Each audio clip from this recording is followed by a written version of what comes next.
tardes, muchas gracias por venir. Iniciamos esta aventura del Foro Colón el 27 de febrero de este año. La verdad es que cuando lo iniciamos pensábamos que en un momento como este, que la gente piensa sobre todo, o pensaba en crisis, y que estaban preocupados por la supervivencia, a lo mejor mucho más que por el futuro, que nos iba a costar poner en marcha una iniciativa como esta. La verdad es que la acogida que hemos tenido desde la primera reunión ha sido maravillosa, o sea que hemos tenido muchísima gente interesada y muchísima gente con ganas de aportar y pensar en este tema de la innovación. Yo creo que aquí tenemos una mesa hoy con verdaderos maestros, yo creo que personas con experiencia súper variadas, que ahora mismo seguro que Jesús va a saber gestionarlo para que nos aporte mucho a todos, y yo simplemente dar las gracias y esperar que sea un rato práctico para innovar. Muchas gracias. Bueno, pues buenas tardes a todos y bienvenidos a La Salle. En nombre del presidente del campus y en el mío propio, pues os doy las gracias por venir y por acompañarnos en esta tarde. Aparte de Steelmood y La Salle, nos acompaña también Leaders Trust, que es el otro compañero de camino en esta aventura de Foro Colón de la Innovación, que es hoy su cuarta edición ya, contando con la edición que ha tenido lugar en México.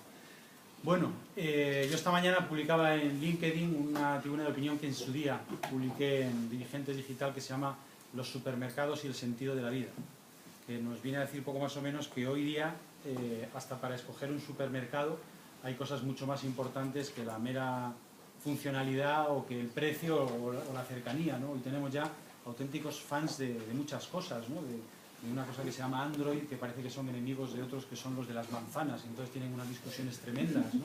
Y lo llevan en el alma, ¿no? Y el tema de cómo llega una marca y una empresa a generar una experiencia en su cliente. De manera que hasta para eso, hasta para un supermercado, ¿no? De hecho, cuando decidimos hacer el Foro Colón aquí, dijimos, bueno, pues vamos a probar un formato de auditorio, de sentar a las personas que nunca habíamos probado, que era todos mirando hacia acá, porque si todos estuviéramos mirando hacia allá nos perderíamos en los jardines y en las vistas y no atenderíamos a lo que está ocurriendo aquí, con lo cual nos hemos sentado todos mirando hacia acá. Esta es la forma que tenemos de gestionar esta experiencia, ¿no? Hay un trabajo magnífico de Payne y Gilmore del año 90 y tantos que ya hablaba de experiencia del cliente como innovación en servicios, y a pesar de eso parece que es un término que todavía no ha acabado de calar, ¿no? Y hoy se nos propone como algo innovador, porque realmente lo es. Si uno se pone a mirar, por ejemplo, la Asociación Americana de Experiencia de Cliente, tiene muy poquita andadura, y es recién este año que ya por fin tiene una certificación en este área, ¿no? Y ya en España ya vamos a tener también una asociación de Customer Experience, ¿no? dedicada a esto. Por tanto, pensábamos que era un momento ideal para plantear esto, ¿no? Innovación en servicios, vamos a aterrizar la innovación en servicios y vamos a centrarnos particularmente en la experiencia de cliente. De manera que, bueno, estoy rodeado por 6 expertos y 6 valientes, porque les hemos lanzado un reto que no han dudado en coger, que es el siguiente. Vamos a intentar aterrizar la innovación en servicios y experiencia del cliente, pero las intervenciones van a ser muy breves, ¿eh? Vamos a intentar que esas intervenciones duren menos de 3 minutos cada intervención, ¿no? Eso es un reto para cualquier persona, concentrar en solo 3 minutos algo. Pero, ¿por qué lo hacemos así? Porque queríamos muchas ideas en el aire y queríamos mucha diversidad de pensamiento, porque eso es innovación. Queremos lanzar ideas, que la gente las reciba, las descubra, choquen entre ellas, y ahí surgirá seguramente algo innovador. De manera que, sin más preámbulo, tenéis en la documentación información de las empresas y organizaciones que hemos lanzado este foro, así como de los ponentes también. Tenéis información adicional. Yo creo que ahora ya es el momento para empezar a lanzar la primera pregunta, que se la voy a lanzar a Juan Luis Rodríguez. Es una pregunta, lo comentamos, muy genérica y muy amplia, ¿no? Me gustaría empezar por ¿qué es innovación, en particular en una empresa como Repsol, del tamaño de Repsol? ¿Cómo entendéis vosotros la innovación y cómo lo resumirías, ¿no? en pocas palabras? En 3 minutos, ¿no? En 3 minutos. Lo veo ahí bien. Bueno, en realidad la historia de innovación de Repsol es la historia de una carencia, del reconocimiento de una carencia. Hace 3 años la compañía reconocía que la innovación en Repsol era el resultado de la investigación y el desarrollo interno, y era una innovación basada en productos tecnológicos. Entonces, eso está bien. El que esa innovación fuera buena o mala es a juicio de todos ustedes, que son seguramente clientes potenciales de Repsol, pero en cualquier caso era insuficiente, ¿no? Entonces decidió intentar expandir el concepto de innovación fuera de productos de tecnología, en modelos de servicio, en modelos de negocio, en nuevos servicios, nuevos productos que no necesariamente vienen de nuestros centros de tecnología. Y hace 3 años, ahora vamos a cumplir 3 años, pues hubo la generación de una red de innovación. 6 direcciones de innovación y mejora que engloban las partes de mejora continua y gestión del conocimiento, y se crea unos nuevos equipos de gestión de la innovación. En realidad, esas 6 direcciones son equipos muy pequeños. No hay ninguna dirección que tenga más de 10 personas, y trabajando en lo que es específicamente innovación, pues un tercio, quizás menos de un tercio, 20 personas, ¿no? Entonces, con 20 personas en 24.000 no íbamos a intentar empujar la innovación, evidentemente, ¿no? Porque no podríamos empujar la innovación. Sino lo que sí intentamos es crear las condiciones, la cultura, para que la capacidad de innovación sea más fácil en el resto de la organización, y hacer los procesos, los temas, lo suficientemente atractivos para que la gente venga, nos apoye más que nosotros empujemos, ¿no? En gran manera es un cambio de transformación cultural. No hay una dependencia jerárquica de esta red, cada dirección de innovación y mejora reporta a su director general, y es simplemente una red para compartir experiencias, compartir aprendizajes y compartir herramientas y métodos para que la innovación no sea algo out of the blue o el momento eureka, ¿no? Sino que sea repetible en una gran organización. Y me sobró 20 segundos. Te lo agradezco, fantástico. Bueno, sí o no que cuando hemos pensado en innovación en empresas grandes, en empresas pequeñas, siempre viene la pregunta de ¿y esto cómo lo hacemos, no? ¿Esto cómo se hace? ¿Por dónde se empieza? ¿Hace uno una dirección de innovación o genera unos grupos y no vamos todos, y no van solo unos cuantos, y no va el que tiene muchas ideas? O modelos de innovación. Aquí tenemos un modelo, ¿no? Y ha habido empresas que efectivamente lo han encontrado y han encontrado su fórmula, ¿no? Aquí hemos nombrado pues 6 direcciones que intentan generar cultura de innovación para que al final innovemos todos, ¿no? Exactamente. Este es un modelo. Hoy nos acompañan tanto Alfredo Sánchez como Ofelia Cervantes, que le dan también la dimensión internacional a este foro, que viene de México. Y otro modelo que hemos oído y que estamos ciertamente habituados a escucharlo es el modelo de clústeres de innovación, ¿no? Es otra forma distinta. Entonces, bueno, pues ha habido empresas y organizaciones que han apostado por ahí y han creado y han participado en estos clústeres. Entonces, a mí me gustaría que Alfredo nos contaras un poco cómo es este otro modelo y cuáles son sus virtualidades, particularmente, si quieres, en un área concreta, en la que tú quieras. Okay. Sí, bueno, voy a tratar de enfocarlo. El tema es muy amplio. Los clústeres están en cualquier sector estratégico de una región. Son regionales, son conglomerados, entran las universidades, los centros de investigación, las empresas, la política pública. Nosotros en México, yo soy el coacher con Estados Unidos, sabemos un coacher de Washington y yo de parte de México, en el Comité de México, Estados Unidos de Emprendimiento e Innovación, y trabajamos con el grupo de Michael Porter, y tenemos a Christian Kettels, que es el presidente del TCI, que ahora va a ser en Monterrey, en México, en noviembre, y hemos tratado mucho este tema. Algo que yo digo mucho en México, tenemos, por ejemplo, en Nuevo León tenemos 11 clústeres, tenemos el Consejo Estatal de Nuevo León de Clústeres, en Tijuana tenemos 9 clústeres que colaboran con San Diego. Y aquí el tema es, ¿hay innovación en un clúster por ser un clúster?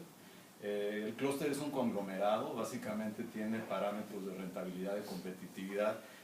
Con la comparación de México, Estados Unidos, por ejemplo, los pilotos que tenemos de Texas con Coahuila y Nuevo León, y el piloto que tenemos con Tijuana, Mexicali, Ensenada, Tecate, Rosarito y Imperial Valley, San Diego, no podemos compararlos igual. Estamos alineando los mapas de clústeres. En estos mapas interviene el Instituto Nacional de Estadística y Geografía del lado de México. En Estados Unidos son 3 o 4 organizaciones. En México tenemos la suerte que la geografía y la estadística la hace un solo instituto, que llega a tener más de 20.000 personas en la época de censos, como este año, y que tienen un reconocimiento internacional por la calidad de la información. Tenemos información georreferenciada, en Estados Unidos tenemos por código postal.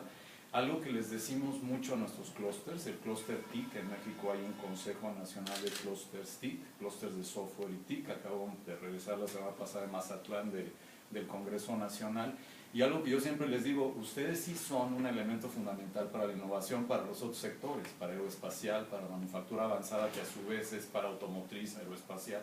Entonces hay un encadenamiento de los clústeres.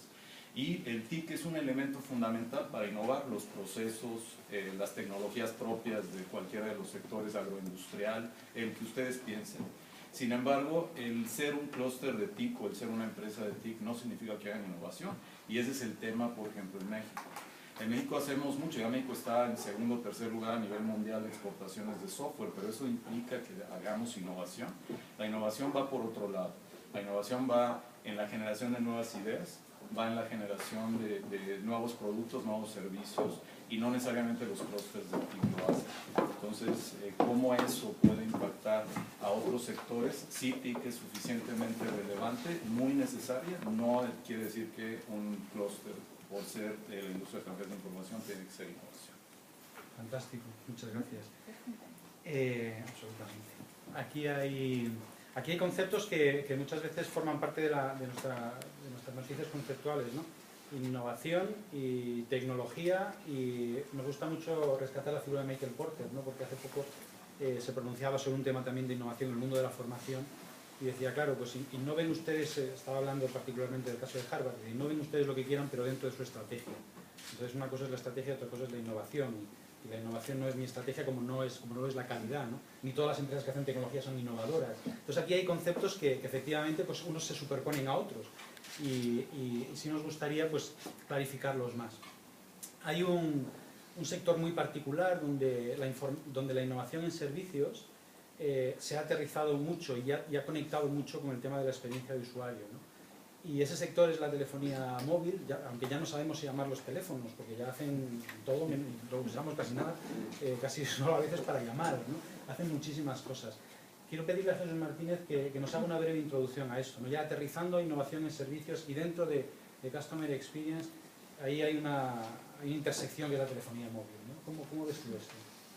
Pues es verdad, Jesús, que ahora ya no es telefonía, porque ya un móvil agrupa mil cosas.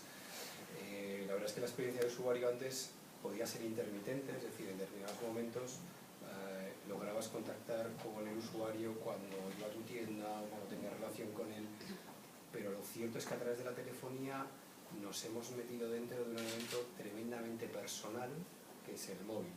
Todos tenéis aquí un móvil, que es un smartphone, que es un elemento muy, muy personal, y las marcas han aterrizado dentro de lo que es el smartphone, el tablet, dando muchísima información sobre lo que hacéis.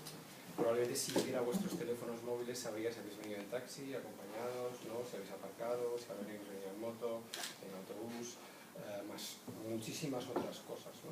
Entonces, a partir de toda esa información, la parte en la cual nos relacionamos con los clientes, y el cliente tiene una experiencia completamente distinta. La marca de repente aterriza en el móvil, y no solo en el móvil, sino que además desde el móvil crece a otras partes.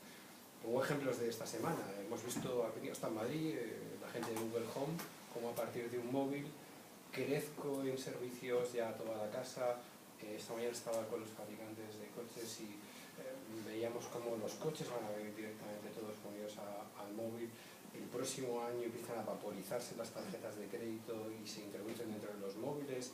Tenemos ya gente como el BBVA que ya pone sus chips dentro, te pone una pegatina para que puedas pagar directamente desde el móvil. Entonces hay una serie de servicios que se incorporan, abandonan lo que es el concepto de telefonía móvil para incorporar otra serie de cosas que se alejan del concepto habitual que tenemos, pero que son servicios que claramente utiliza el usuario. De tal manera que a día de hoy reservarse un espacio en el móvil de un usuario se convierte completamente en algo estratégico.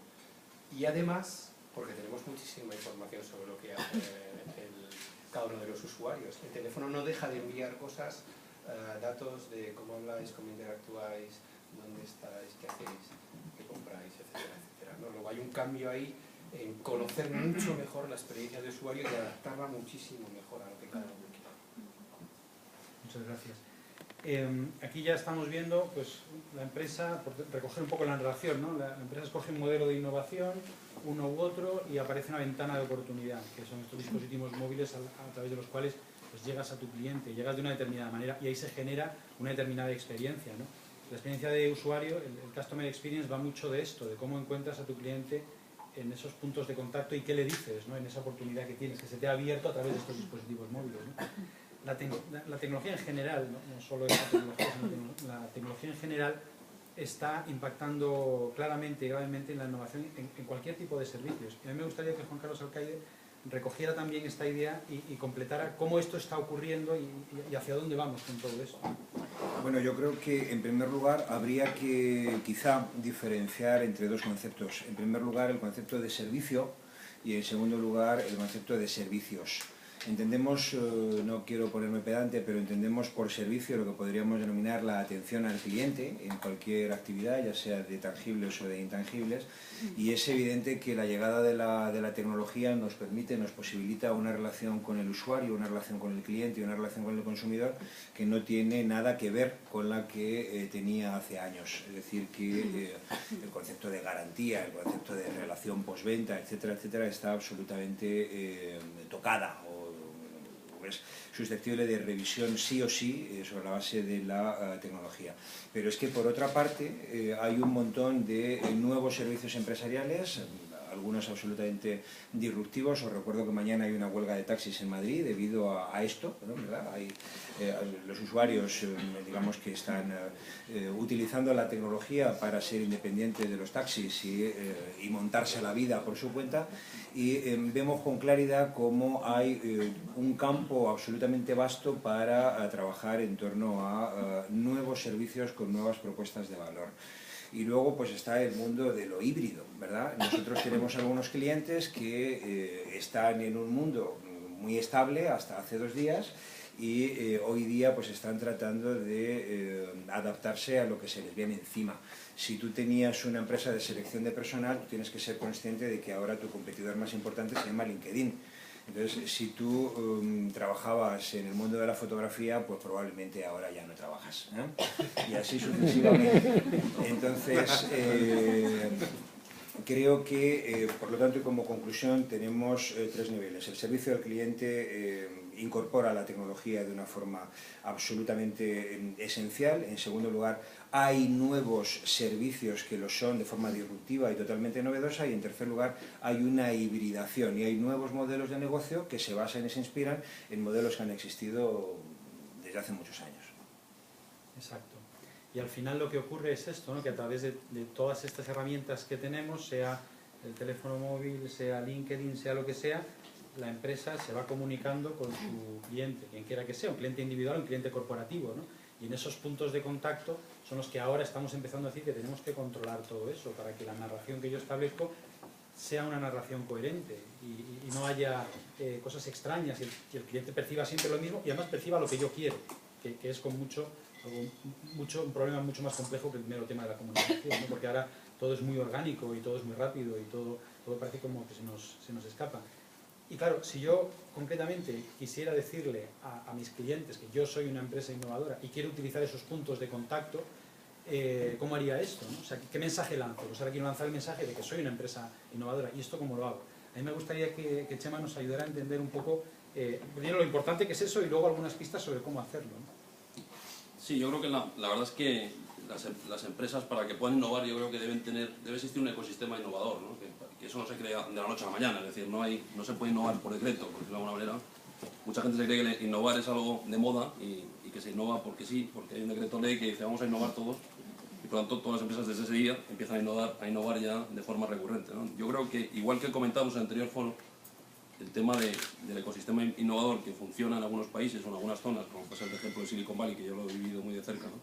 Pues allí, como comentamos el otro día un poco y la mayoría de la gente estaba de acuerdo, pues el tema de las universidades juega un papel relevante, las empresas que están alrededor, los inversores, etcétera, todo el mundo está en una línea muy innovadora que fomenta y facilita un poco el que fluya la innovación, ¿no? Mientras que en las empresas, por lo menos en España, por mi experiencia propia, no sé, vosotros, pero ahora comentaremos de forma abierta, ¿no? Pero yo, mi experiencia ha sido muy aterradora en el tema de innovación, ¿no? Porque un día la moda era innovar, y entonces se nombró un director general de innovación en la empresa que yo trabajaba, y ya a partir de ese día todo el mundo tenía que innovar, pero no había una forma de canalizar la innovación tampoco, es decir, no había ni siquiera un canal de innovación claro, ni para el cliente, ni el cliente nos percibía como una empresa innovadora, ni tenía beneficios porque fuéramos de repente innovadores, ni el empleado sabía por dónde tenía que innovar, ¿no? Entonces el ecosistema que hay que crear en la empresa yo creo que tiene que pasar no solo por los clientes, sino también por los empleados, por la dirección. Tiene que haber verdaderamente una concienciación de que se quiere innovar para poder innovar de forma efectiva, ¿no? Y luego, pues yo creo que si se innova de verdad, pues hay formas de acceder al cliente y hacer unos testeos y unas métricas, todo lo que se mide lógicamente mejora, y esas métricas con un feedback del cliente pues nos pueden ayudar a afinar en esa innovación, ¿no? Pero yo creo que no se puede innovar si no está la empresa preparada para ello. Y sin embargo, si se consigue innovar con éxito, yo creo que tanto los clientes como los empleados pues nos van a premiar de alguna manera. Tendremos mayor fidelización del cliente y tendremos menor rotación de empleados, ¿no? Porque un empleado que se siente en parte de un equipo innovador pues es un empleado que está mucho más a gusto y que probablemente quiere continuar con esa empresa antes que irse, ¿no? Entonces evitas esas fugas de talento, ¿no? Un poco esa es la percepción que yo tengo. Lo cual nos remite indudablemente a que hay una cuestión interna a la empresa que tiene que ver con la innovación, que es el modelo, cómo decide innovar la empresa, pero hay otro asunto macro, ¿no? Que es el entorno que te rodea, el ecosistema que dices tú, ¿no? Si el ecosistema no te ayuda, esos ecosistemas que se han planteado a veces de triple hélice, ¿no? Que es la universidad, que es la empresa y es la administración. Eso también tiene que estar rodeando nuestra empresa, pues no va a ser complicado que podamos hacerlo. Después de esta primera ronda de intervenciones, voy a invitar a quienes queráis, pues queráis preguntar algo o queráis aportar algo al debate que estamos lanzando desde la mesa, pues a que lo podáis hacer. Pero, mientras tanto, quiero dar la palabra a Celia Cervantes, que es especialista en inteligencia artificial, porque me parece muy interesante, y esto está ocurriendo ya, aunque a veces no nos damos cuenta de las cosas que nos pasan, pero ya estamos utilizando inteligencia artificial para innovar en servicios y ya hay mucha inteligencia artificial en el mundo que nos rodea, ¿no? Entonces, que nos dieras un poco cuál es tu perspectiva de este tema, cómo es inteligencia artificial aplicada a innovación en servicios. Muy bien. Bueno, pues en primer lugar quisiera señalar que cuando hablamos del término inteligencia artificial nos parece un conjunto de técnicas, algoritmos, metodologías que son distantes de nuestra realidad cotidiana. Y quisiera más bien ubicar este conjunto de herramientas y de tecnologías como un apoyo importante para facilitar la interacción con el usuario. Y entonces ligarlo con dos palabras clave que serían innovación y servicio. Curiosamente diría que todas estas técnicas inteligentes lo que hacen es hacer que el servicio no sea tan de avanzada, sino más bien casi diría a la antigüita. ¿Y esto por qué? Porque las personas, los seres humanos, lo que deseamos es ser considerados como únicos. Y lo que queremos es que el usuario sienta que son realmente personas diferentes y especiales consideradas como clientes a partir del servicio que se les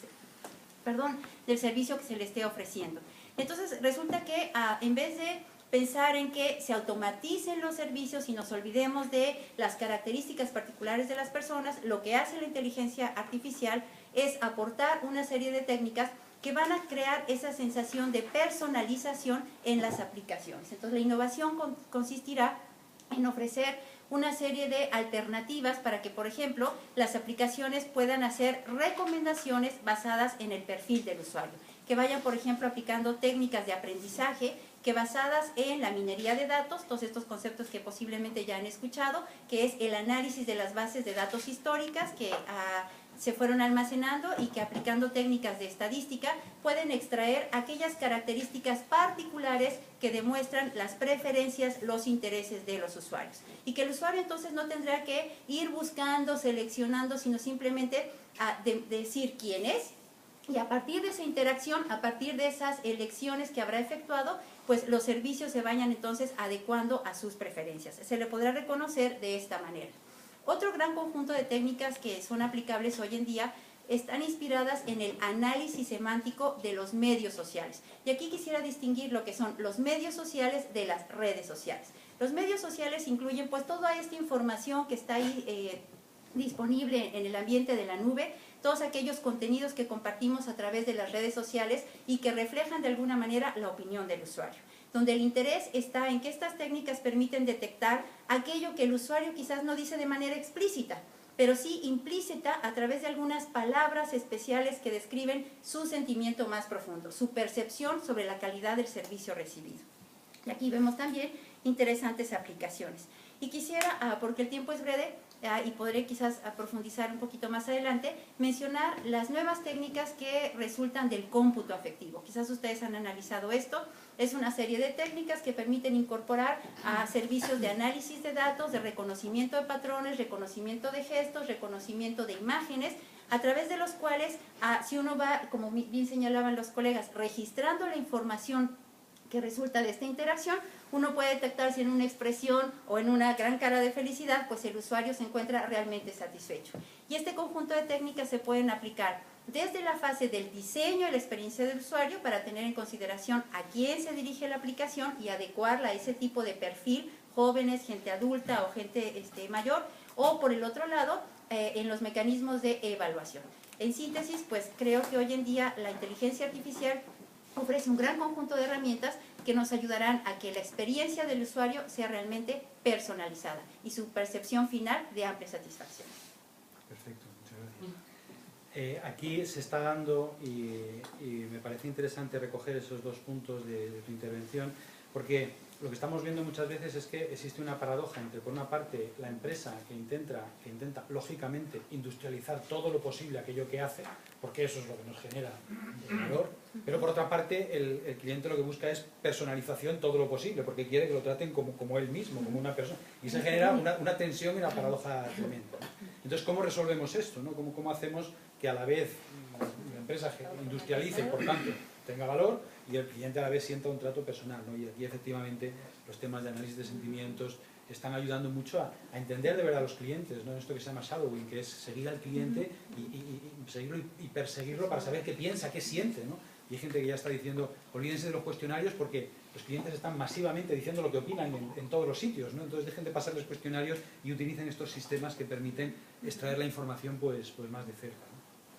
Bueno, pues primera ronda, tiempo para quien quiera pues aportar alguna opinión, hacer alguna pregunta a alguno de los miembros de la mesa o en general, alguien que quiera lanzarse a ello. ¿O no? Bueno, pues vamos a... Sí, adelante. Es para, no he cogido tu nombre, perdona, Cervantes, que me ha parecido muy interesante lo que has dicho. Ofelia. Yo creo que ha tocado Jesús también el tema de la industrialización de la cercanía, ¿no? Todos queremos sentirnos queridos y las empresas queremos captar millones de consumidores, personalizamos de forma industrial. ¿Tienes algún ejemplo biométrico de ese reconocimiento de la satisfacción? Porque suena muy bien, pero ¿tenéis algún caso práctico aplicado en un supermercado donde veas con este tipo de técnicas la satisfacción de los clientes o en cualquier otro ejemplo? Es decir, ¿es un caso teórico lo que estás diciendo o es un caso práctico? En mi experiencia personal, por el momento, son experiencias de laboratorio, pero que se pueden llevar a la vida práctica, ¿no? Entonces, pues tenemos un laboratorio de interacción y colaboración, a través del cual, una vez que, bueno, hacemos estudios de usabilidad sobre el software, y entonces tenemos cámaras que están detectando las reacciones del usuario. Pueden ser diferentes tipos de aplicaciones, básicamente de tipo comercio electrónico, en las cuales la cámara está percibiendo las reacciones del usuario, porque ya cualquier laptop puede incluirla, y entonces la aplicación corre en paralelo y está permitiendo detectar los gestos de la persona. Hay análisis muy profundos de la posición de las cejas, las comisuras labiales, etcétera, y que permiten detectar... La tecnología lo permite ya y todos los análisis biométricos que has comentado existen ya. Efectivamente. Es más, su aplicación en un supermercado es relativamente sencilla, no es muy complicado ni es muy costoso. Yo lo que me pregunto es hasta qué punto vamos a contar con el permiso de los consumidores para que hagamos eso. Es decir, yo puedo poner en una caja unas cámaras arriba, grabar al cliente y puedo hacer perfectamente ligar qué cliente es con su perfil biométrico. Ahora bien, hay un problema que yo creo que va más allá de la problema técnica, legal. es de permiso, y es, nos van a dejar los clientes que les grabemos de forma masiva, porque no vale hacerlo ni en el laboratorio, ni hacerlo a 4 que se dejen. No. Sí. El problema sería la confidencialidad, ¿no? Y los mecanismos legales presentes en cada país. Efectivamente, el problema es de otra naturaleza. Y quizás mis colegas tendrán una respuesta al respecto.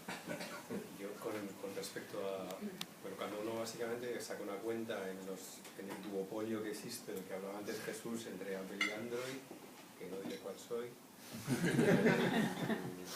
básicamente uno acepta que te acompañen a casa y te acompañen hasta la mesita de noche, porque te tiene localizado, sabe tu timbre de voz, cómo reverberas, por dónde andas, y otras 1000 cosas, 1000 parámetros. No quiero ni pensar ahora con el coche, que a mí me ha unido, más luego cuando lo interactúas o lo integras con todo lo que es los nuevos electrodomésticos inteligentes que te das a través del móvil, o los dispositivos wearables que están tan de moda, que son las pulseras, en los cuales saben cuándo duermes, si duermes mejor, duermes peor, qué tal te va en el gimnasio, cuándo te aceleras y alguna que otra cosa más. Así que uno acepta básicamente de todo. Pero como lo disfrutas, pues en teoría dices, oye, pues me parece bien. Y es verdad que esos datos, si los compartes, si les sabes sacar provecho, pues a cada uno le puedes ofrecer una experiencia de usuario pues mucho más inteligente. Estupendo. Había otra pregunta, me parece. Sí, pero iba en la misma línea. Iba en la misma. ¿Alguna otra intervención, una opinión que os haya sugerido esto último? Adelante. ¿Cómo son, según las empresas a nivel comparativo internacional, cuáles son verdaderamente los indicadores que miden cómo estamos situados en la innovación respecto a otros países? Es decir, en la aplicación en esos países de la innovación, imaginamos Estados Unidos, Alemania, ¿qué indicadores dicen que es mejor lo que han hecho y por qué no lo estamos copiando y por qué no lo estamos haciendo? ¿Cuál es ese? ¿Cómo se mide en una empresa? Pues hay indicadores internacionales. Nosotros, por ejemplo, en el tema de clústeres para competitividad, siempre estamos buscando los indicadores de innovación. Es un tema, por ejemplo, no puedes comparar una empresa de Tijuana, aunque esté avanzada, con todo un sector de San Diego en productos médicos, por decir algo, ¿no? Que trae una evolución ya de la industria militar y todo esto que ha dado un bloque ahí de un clúster muy fuerte.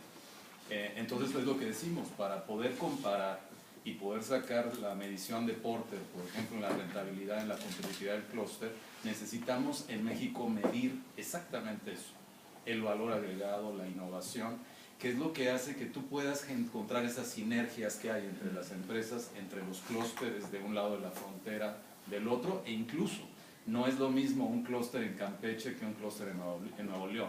O sea, el nivel de innovación que hay en las regiones, los clústeres son regionales. Entonces sí, hay muchos indicadores. En México se tienen ya indicadores de innovación que están tomando estándares internacionales.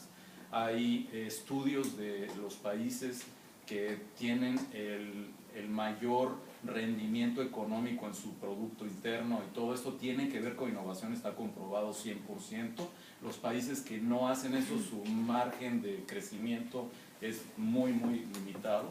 Entonces cada vez se está haciendo más. Eso, aterrizarlo a las empresas, es un tema subjetivo. No hay una norma, no hay algo. Hay a nivel de países, hay a nivel de indicadores, y aún así es difícil que se tomen.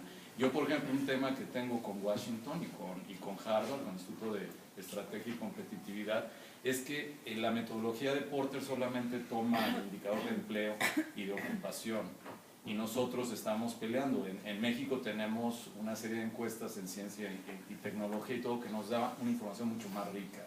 Entonces nosotros no podemos ver desde la perspectiva del empleo y la ocupación lo que nos dice un clúster o una región, cuando la queremos comparar con otro país con indicadores de innovación. Entonces es un tema bastante discutido, es un tema que si llega a aterrizar a las empresas va a ser mucho bien. Aquí hablamos que es muy subjetivo. Ustedes tienen 4 o 6 áreas, 6 direcciones que están buscando su propia forma de medir su innovación o cómo llegar a ella. El propio término de innovación varía de un lugar a otro. O sea, yo he escuchado 50 opiniones diferentes, y bajarlo a las empresas es muy difícil. Entonces, tener un índice de innovación a ese nivel microeconómico no existe. A nivel de los países todavía no está implantado, y ojalá en un futuro tengamos una métrica que oriente a la política pública que hay que inyectar a nivel macro, inyectar estrategia, inyectar fondos de fomento, estamos haciendo cambios de política, de regulación que va en contra de la innovación que tenemos perfectamente definida en México. Entonces, eso va bajando de niveles, pero a nivel de la empresa, hoy por hoy, no lo hay. Estupendo. ¿Otra pregunta? pregunta va dirigida a Ofelia, a la mesa. Tal vez por el sector profesional del que yo provengo, la pregunta sea un poco singular. Pero en cualquier caso, la cuestión es, en este momento de crisis, es más permisiva la sociedad, es más laxa, o puede serlo, la disposición legal de cara a ese tipo de mediciones, ¿no? del público, del consumidor, porque sea más fácil, definitivo, porque nos importe menos. Yo creo que la respuesta está más orientada al acuerdo que puede expresar el cliente por los beneficios que pueda obtener. Entonces, yo creo que está más bien fundamentada en que si la calidad del servicio que va a recibir supera, digamos, su pérdida de confidencialidad, en cierto sentido, a los servicios que se pueden ofrecer pueden garantizar que voy a conocer más de ti, pero solamente será en tu beneficio y no serán explotables por otras marcas u otros proveedores de servicios. Es un compromiso que se puede establecer a través de un contrato entre el cliente y el proveedor de servicio. Ciertamente, la gente cuando teme por la confidencialidad de sus datos es porque se siente amenazada. Entonces, habría que como que equilibrar, ¿no? Esta sensación de, bueno, los beneficios que recibo compensan en gran cantidad el posible riesgo que yo pudiera obtener sobre eso. Por ejemplo, el hecho de que la gente diga, ¿y dónde me ubico? Podría ser que alguien malintencionadamente me quisiera hacer algo, pero qué bueno que mi familia sepa dónde estoy, en el caso de que me quisieran encontrar y yo sufriera una situación de amenaza. Entonces, creo que está más bien orientada a, pues es una decisión del usuario, que la que determinará el buen uso de esa información. En el año 2006 se hizo una investigación por parte del Instituto de la Calidad Turística que preguntaba a los clientes cuánto les agradaba encontrar elementos de personalización en su utilización de servicios hoteleros y otros elementos turísticos. Y realmente, pues creo que si os preguntara si a vosotros os gusta, pues conocimiento y reconocimiento de que has estado 3 veces en un hotel, etcétera, probablemente todo el mundo levantaría la mano, ¿verdad? Sin embargo, cuando tú explicas a los clientes y consumidores las técnicas que has utilizado para realmente llegar a impactar y ponerle en el kit de higiene el perfume más parecido al que probablemente le gusta porque lo declaró en un cuestionario o lo han declarado clientes gemelos, que es el perfume que más le agrada, el 80% de los clientes se podrían denominar integristas de la privacidad. A nadie le gusta que cotilleen, así lo perciben, sus gustos y preferencias, aunque esto tenga un impacto positivo en siguientes estancias. Así que es una verdadera paradoja y es la que realmente... De difícil resolución inmediata. Sí, muy polémico, ciertamente. Es que aquí además hay un tema sobre el cual reflexionábamos antes, y es que casi siempre que hablamos de innovación en servicios nos vamos a la innovación tecnológica porque parece que tiene sentido, y a lo mejor también porque la innovación tecnológica es más fácil que innovar en otros sectores, ¿no? Al fin y al cabo, pues el tema del prototipado y el testeo y el beta testing es algo muy de tecnología, ¿no? Pues yo hago una app, la subo, está solo medio hecha, pero bueno, pues ahí la gente la baja o no, y luego ponen estrellas o no, yo la voy reajustando y bueno, y voy un poco... Pero en servicios tradicionales, si yo soy un hotel, ¿no? ¿Cómo hago yo esto, ¿no? ¿Cómo hago un prototipado y testeo de algo que a lo mejor va a repercutir en una cadena donde hay 50, 100 o 200 hoteles, ¿no? Entonces, ahí hay consideraciones que el servicio tecnológico por un lado y el servicio tradicional, por llamarlo de alguna forma o por otro, difieren bastante, ¿no? A mí me gustaría que, Juan Luis, dijeras un poco cómo ves tú esta dualidad y, bueno, qué aspectos diferenciales y sobre todo intentar aportar a la pregunta ¿cómo en servicios tradicionales también podemos innovar de una forma relativamente sencilla, ¿no? ¿O no? Caramba, menuda preguntita. Vamos a ver, el innovar supone, y especialmente en servicios no tradicionales, poner al cliente en el centro, ¿no? Y eso para una empresa, y hablo en primera persona, para una empresa como Repsol cuesta, ¿no? Y cuesta por motivos culturales, porque hacer el prototipado y testeo, en primer lugar, significa que no tienes la solución, ¿no? Y nosotros como buenos ingenieros nos gusta saltar a la solución. Significa que tienes que prototipar, comprobar que tu solución realmente cumple un problema visto desde el punto de vista del cliente, visto desde el punto de vista del usuario, ¿no? Y eso no siempre es fácil. Y no siempre es fácil porque supone la gestión del fracaso. Si admites hacer prototipos y pruebas, significa que tienes que entender que a la primera no vas a acertar, ¿no? Que tienes que gestionar el éxito no tanto por terminar las pruebas de una forma, entre comillas, exitosa, sino por haber aprendido en ese proceso y ir ajustando tu modelo mental a lo que realmente necesita el cliente, ¿no? Lo cual supongo que en todas las organizaciones no es fácil, pero vamos, en la nuestra es muy difícil. Y al final todo eso tiene que ver con que tú lanzas algo, innovas en algo, lo pones ahí a disposición de, los clientes lo ven, y entonces se genera esa experiencia de usuario. Que tenemos que estar, y aquí sí me gustaría que Chema nos aportara algo de luz en esto, tenemos que estar constantemente midiendo qué es lo que ocurre, ¿no? Y hemos dicho algo sobre cómo medir y el análisis de sentimientos, y si el cuestionario sí o el cuestionario no, y cómo sé yo si eso ha gustado o no ha gustado, y cómo luego lo rehago y lo lanzo de nuevo, ¿no? Entonces, en el tema de métricas innovadoras en Customer Experience, ¿qué podrías comentarnos?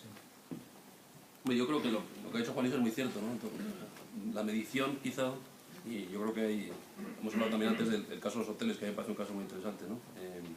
Pues se puede conseguir en empresas tradicionales. Un hotel a fin de cuentas puede ser muy tradicional, puede ser un hostal de un pueblo de Segovia que lleva 100 años existiendo, ¿no?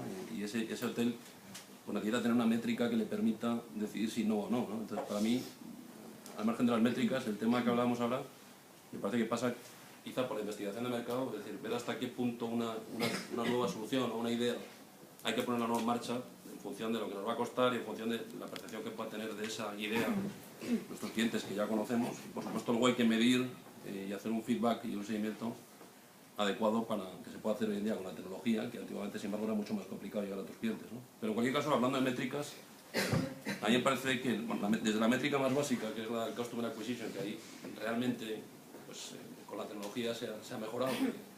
Si otra vez nos remontamos a 100 años atrás era muy difícil ver cuánta gente entraba a la tienda, qué nos costaba adquirir a un cliente, ¿no? Y yo creo que la tecnología nos ayuda ahora a saber si podemos bajar nuestro presupuesto en marketing, incluso lo que decías tú, compañías, startups que están empezando y que pueden hacer una venta simplemente, a lo mejor resulta que les cuesta adquirir un cliente $3, que es el caso de muchas empresas de las tecnológicas hoy en día, ¿no? Entonces, por $3, ¿qué merece la pena más? ¿Hacer una gran campaña de medios o hacer una gran publicidad o simplemente gastarnos, por lo que sea, 20.000 euros los primeros y hacer que la primera inversión sea la captación de esos primeros clientes, ¿no? Y a partir de ahí ya la rueda de conseguir un feedback de esos clientes, mejorar, afinar y poder invertir en otras cosas, ¿no? De la compañía, ¿no? Pero bueno, yo creo que la métrica del Customer Acquisition es una métrica muy interesante y que se puede hacer con relativamente facilidad por cualquier tipo de empresa, pero luego hay otra métrica que yo creo que es interesante, que es la de la referenciación, porque hoy en día en el mundo del e-commerce ahora mismo se están aplicando pues, soluciones que permiten ver si realmente a un cliente tuyo le ha gustado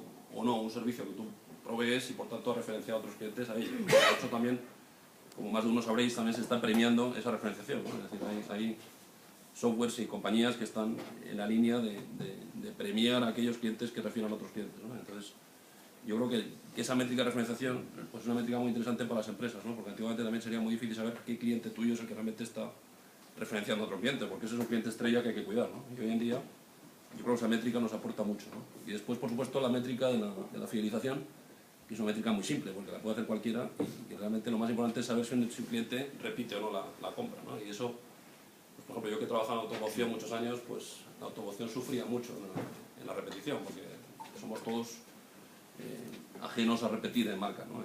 Cada 5 años todos cambiamos de marcas, de Tomarolo que sigue con su Mercedes. Y seguirá siempre con Mercedes, yo creo que hay muy pocos, a lo mejor hay uno de cada 10, que si empecéis a pensar cuántos coches habéis tenido en los últimos 20 años, pues todos hemos cambiado de marca 4 o 5 veces, ¿no? Entonces es realmente difícil repetir, ¿no? Entonces yo creo que esa métrica de la repetición está sorprendiendo a muchas empresas de las nuevas, ¿no? Y, por ejemplo, conozco un caso donde empresas con menos de un año de antigüedad tienen repeticiones del 80%, ¿no? En Estados Unidos. Es espectacular, ¿no? Yo creo que esas 3 métricas para mí son las fundamentales, el tema de la adquisición de usuario, el tema de la fidelización y el tema de la referenciación. Sobre todo ahora que parece que los clientes no se casan con nadie, ¿no? Porque están súper informados y tienen todo lo que hace falta y rápidamente dicen, bueno, pues el tema de la fidelidad el cliente parece que no existe. Y rescato también esta idea de que olvídese de usted de cuestionarios de 10 o de 15 preguntas, la única pregunta nos dice, ¿no?, que usted tiene que hacer es, ¿recomendaría usted este producto o servicio a una persona? ¿No? Eso es. Lo del NPS, ¿no? A mí es un NPS, ¿no? Una pregunta. Tenemos una pregunta. Bueno, es una pregunta para todos, pero también es un comentario, porque yo soy headhunter, así que por referencias lo de LinkedIn, yo creo que es una innovación que después hay que usar, y ahí hilo con que, por una parte, está la innovación tecnológica, pero que luego mucha innovación tecnológica llega a las personas. Vamos a poner la innovación en banca, que ahora todos los bancos están preocupados con innovar. Ahora Barclays te admite una hipoteca ya directamente sin tener que ir a la oficina. O sea, directamente, si esto está registrado, bueno, eso es una innovación. Pero luego hay que ir a la oficina del banco. Y ahí, eso que hemos dicho de que el negocio tradicional también tiene que innovar, luego llega a la persona, y esa idea de el cliente en el centro de nuestro pensamiento, eso hay que hacerlo llegar a las personas. A veces me parece más fácil la innovación tecnológica, una aplicación en el móvil para un banco, para un Mercadona, para una empresa de cualquier tipo, que luego la gente, todavía nos falta un paso, que es formación en poner esa experiencia de usuario y hacerla llegar. Y ahí es donde yo creo que sí que hay muchísimo trabajo por hacer, porque estamos todavía en la parte alta, donde los que estamos convencidos de que eso hay que aterrizarlo, y por eso es una pregunta un poco macro: ¿cuánto tiempo probablemente tardarán las organizaciones en hacer que su gente, pues un gasolinero en Repsol, por tomar un ejemplo fácil, se dé cuenta que al final el cliente es tan importante, ¿no? Y bueno, me parece que hay ahí todavía un tramo, ¿no? Yo me acuerdo una vez que visitábamos en la Universidad de Stanford un grupo de personas que estaban metidos en estos temas de Service Science, y les preguntábamos, bueno, ¿y todo esto de dónde nace o cuál es el pilar de todo esto, ¿no? Y dice, bueno, todo esto fue hace ya unos años, ¿no? Dice, todo esto pues nace pues, de poner al cliente en el centro de toda nuestra actividad, ¿no? Y entonces nosotros les dijimos, bueno, pues esto se sabe, no hace mucho tiempo, pues el cliente en el centro y no sé qué. Y dice, sí, nosotros queremos decir el cliente en el centro, pero de verdad. Eso. Claro. Por el tema de, efectivamente, cómo capilariza todo esto, yo sé que en el tema de formación Juan Carlos nos va a poder, quizá, quiero dirigir la pregunta hacia ti, porque relacionado con esto hay dos cuestiones que yo tenía ahí un poco en el aire, ¿no? Una es, efectivamente, cómo conseguimos que todas las personas dentro de la organización tengan esta vocación y esta orientación y este servicio al cliente, por un lado, y por otro lado, aunque sea dos preguntas en una, ya estamos teniendo en LinkedIn perfiles de personas que son experience designers, ¿no? Diseñadores de experiencias, y esto ya está ocurriendo. Entonces no sé si podemos decir algo sobre estas personas, quiénes son y cómo se forman, ¿no? Y si ya está empezando a haber, por ejemplo, en este país ese tipo de perfil o no, y cómo lo podemos formar, ¿no? Que tiene que ver también con el tema de la formación que tú decías. Perfecto. Bueno, pues empiezo por la primera pregunta / comentario y luego voy a la segunda. Bueno, yo creo que, en primer lugar, Customer Experience hay que relacionarlo de una forma muy directa con el concepto de orientación cliente. Hablar de Customer Experience en una compañía que no está orientada al cliente es hablar de paz y amor, hermanos, una especie de mantra filosófico hippie, ¿verdad?, que conduce a pocos sitios. Entonces, está absolutamente demostrado, ¿no? Mejor dicho de una forma menos categórica, en la mayor parte de los casos en los que Customer Experience triunfa y triunfa en un plazo de tiempo corto, se debe a que hay un liderazgo carismático casi rozando lo autoritario en la implantación del cliente en el centro, el cliente en el centro. El cliente es más importante que yo, que soy el líder, así que imagínate cómo es de importante el cliente. Entonces, yo creo que Customer Experience es un tema de comunicación vertical descendente. Es verdad que a veces podemos hacer ramalazos democráticos, de que fluye de abajo arriba, y hay que tener en cuenta la opinión de nuestra gente para mejorar la experiencia del cliente, pero en esencia es comunicación vertical descendente. Entonces, Customer Experience tiene una relación absolutamente estrecha con la transformación cultural y, por ende, con el marketing interno y la comunicación interna. Entonces, lo que antes era el tablón de anuncios y ahora es la intranet, etcétera, etcétera. Pero hay una lógica de transformación cultural y de comunicación interna absolutamente ineludible. Donde la última pata es la formación para cambiar conciencias, para, lavar cerebros de managers y mandos intermedios, y para crear y lograr que las personas aprendan, y perdonadme la pijada, aprehendan, con H intercalada y sin ella, comportamientos